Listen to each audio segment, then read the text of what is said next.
In this video, I will show you ways on how to find the IMEI number on your Android phone.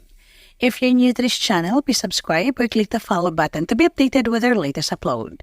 The IMEI number serves as a device identifier and is used for various purposes such as tracking lost or stolen phones, activating devices on a network, and providing warranty information. So let's jump right in and learn how to locate it on your Android device. Method 1. The quickest and easiest way to find your IMEI is by dialing *#06 on your Android phone's dialer. Once you enter this code, your device will automatically display its IMEI number on the screen. Method 2.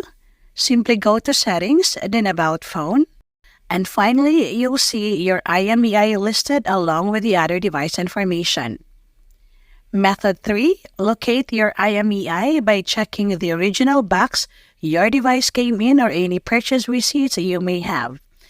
Manufacturers often print the IMEI on the packaging or include it in the purchase documentation.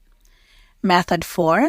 For devices with removable batteries such as older models or certain Androids, you can find the IMEI printed on a sticker underneath the battery. Simply power off your device and remove the back cover and take out the battery to reveal the IMEI sticker. And there you have it, 4 easy methods to find your IMEI on Android devices. For more how-to tutorials, please subscribe or click other videos to keep on watching.